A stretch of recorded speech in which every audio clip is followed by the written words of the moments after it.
Актуальныя праблемы сучаснасці, гісторыя, культура, родная мова і мастацкае слова. Пра гэта і не толькі пісьменнік і публіцыст Навум Гальперовіч гутарыць з вядомымі людзьмі краіны. Літаратура – гэта пазнанне, гэта цэлы свет, дзе можна перанесціся ў прасторы і часе. Кажа мой сённяшні гость, доктар філалагічных навук, галоўны навуковы супрацоўнік Інстытута літаратуразнаўства імя Янкі Купалы Евген Гарадніцкі. Вітаю, Евген Андреевич. Добрый день.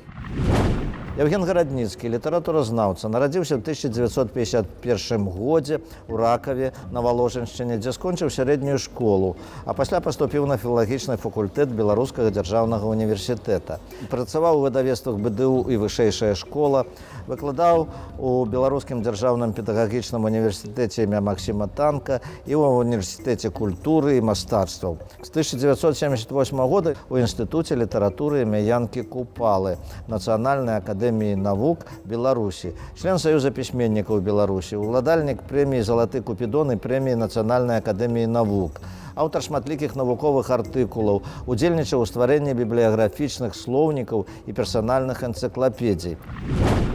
Евген Андреевич, ну вось ваш інстытут, гэта юбілейны год для яго. Чым вызначана была гісторыя інстытута і які сённяшні дзень гэтай навуковай навучальнай установы? Інстытут літаратуры імя Янкі Купалы узнік якраз быў утвораны ў 1931 годзе. Ён называўся спачатку Інстытут літаратуры і мастацтва, розныя былі перайменаванні, Інстытут літаратуры і мовы, літаратуры і мастацтва. Ну, паколькі это блізкія такія гуманітарныя, сапраўды дысцыпліны, якія ўзаемадзейнічаюць між сабой. А з 1957 па 2007, гэта вот паўстагоддзя, ён ужо насіў слаўнае імя Янкі Купалы і называўся Інстытут літаратуры імя Янкі Купалы, Акадэміі навук Беларусі. Именно ў гэты час, у другой палове 20 стагоддзя, дасягнула небывалых вышынь. Яна сапраўды шырока была адкрыта свету, тварыўся калектыў вельмі таленавітых людзей, творчых. В нашым інстытуце працавалі такія вялікія асобы, як Алесь Адамович, Іван Навуменка, зараз працуе Владимир Гніламёдаў. Інстытут утварыўся ў 1931 годзе, і у ім працавалі доўгі час супрацоўнікі, выдатныя навукоўцы, таксама з гэтага ж года нараджэння, з 1931. Я хацеў якраз задаць пытанне, хто ж гэтыя равеснікі? Міхась Йосифович Мушынскі, член-карэспандэнт Акадэміі навук. Не так даўно яго не стала. Недавно ён пайшоў у жыцця, але працаваў да апошняга. Яму ўжо не дазвалялі працаваць па стану здароўя, а ён усё роўна. Ён адкрыў заснаваў навуковую школу беларускай тэксталогіі. Ён выдатны голасазнавец, напісаў такія цікавыя кнігі, грунтоўныя манаграфіі пра Максіма Гарэцкага, пра Міхася Зарэцкага. З яго ініцыятывы праводзіліся навуковыя канферэнцыі, класавіны ў літаратурным музеі. Вы назвалі з 1931 года равеснікі Мушынскі, хто яшчэ? Геннадзь Кісялёў, таксама выдатнейшы навуковец, даследчык літаратурна 19 стагоддзя Беларусі. Это Павел Кузьміч Дзюбайла, выдатнейшы навуковец, даследчык, доктар навук, які даследаваў беларускую прозу, гісторыю беларускага рамана 20 стагоддзя. Іван Чыгрын, і навуковец, даследчык беларускай прозы, і сам паэт. Вышаўшы на пенсію, нават за свой кошт выдаваў зборнічкі паэзіі. Якія, дарэчы, такая своеасаблівая паэзія чакае свайго і даследчыка, крытыка.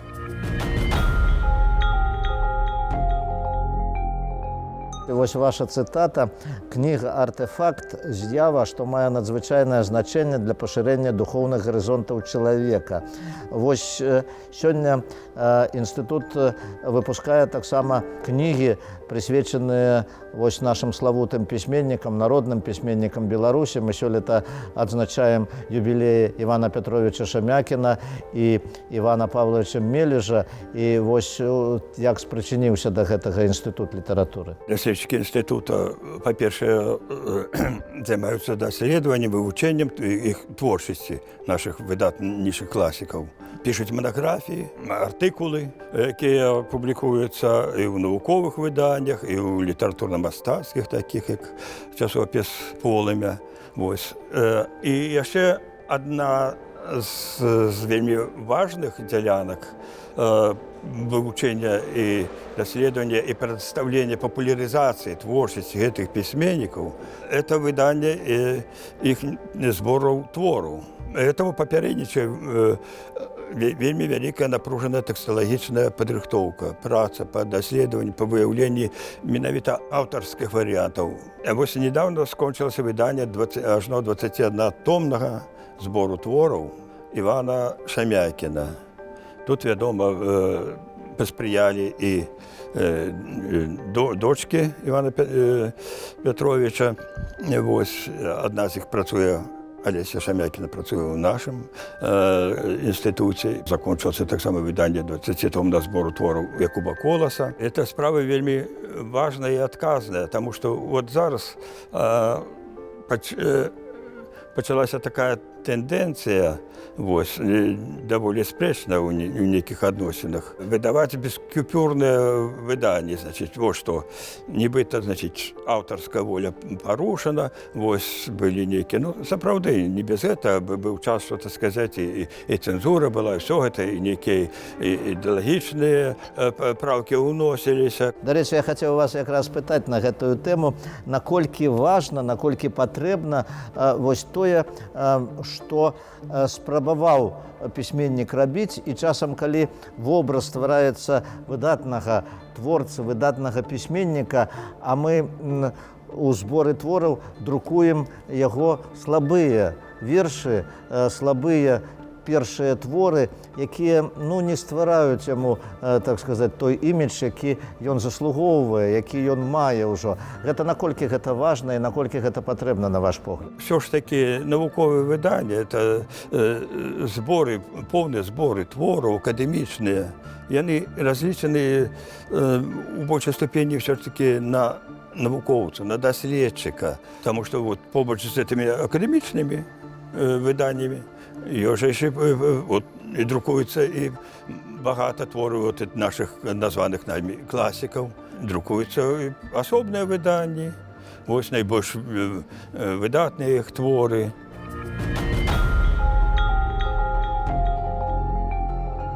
Ну, вось вы працавалі над персанальнымі энцыклапедыямі Янка Купала і Максім Богданович. Што вам удалося вось унесці цікавае? Вот асабліва я хочу вашу цытату прывесці, што адным з ключавых пытанняў у вершазнаўчых даследаваннях Богдановича з'яўляецца пытанне пра ролю рытму. Вось наколькі гэта важна, наколькі гэта цікава было вам над гэтым працаваць і якое гэта мае значэнне? Максим Богданович у своих артикулах, а он, не будем забывать про то, что он не только поэт, классик, але и починальник нашей белорусской критики, и нават литературознавства, и нават теории литературы. У него есть артикул, вот, особливо один, про украинского письменника Чупринку, вот, где он пишет об том, что часами ритм у поэзии адыгрывае не толькі станоўчую ролю. Яна зацемняе трохі, так сказаць, вобразную карціну,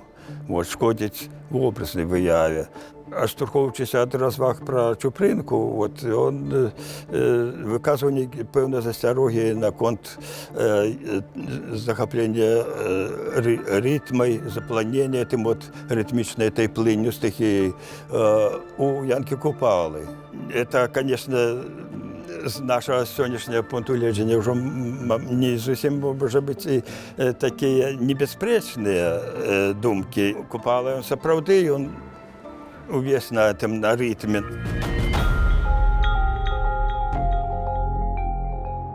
Вот вы сказали про Максима Богдановича, як яшчэ даследчыка літаратуры. Ну, Максим Богданович у цэлым, конечно, нами ўспрымаецца ў першую чаргу як паэт.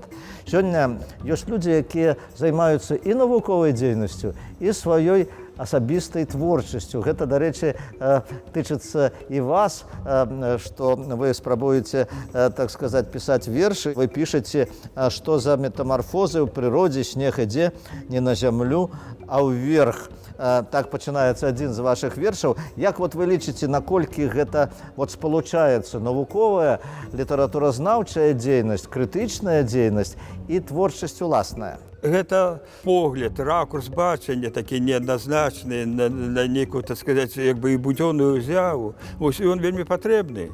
І не толькі паэту, але і даследчыку літаратуры. Вось. І таму вот у нас неяк так склалася, што это две, так сказать, галіны чалавечай творчай дзейнасці, і навуковая дзейнасць, і творчая, літаратурная.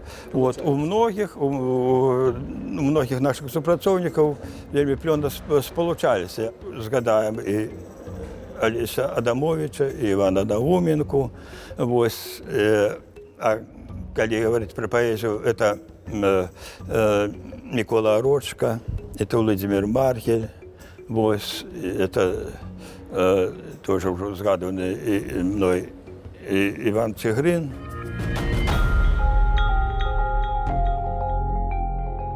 Я хочу задать вам некалькі пытанняў нашай традыцыйнай апытанкі. Што для вас значыць любіць сваё?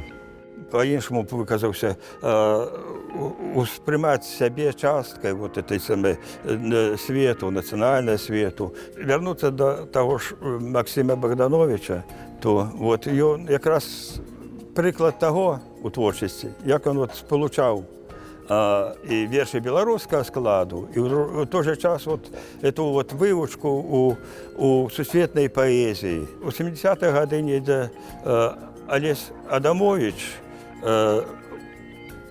выказаўся адным артыкуле, нават назваў так свой артыкул. Не трэба баяцца чужых класікаў.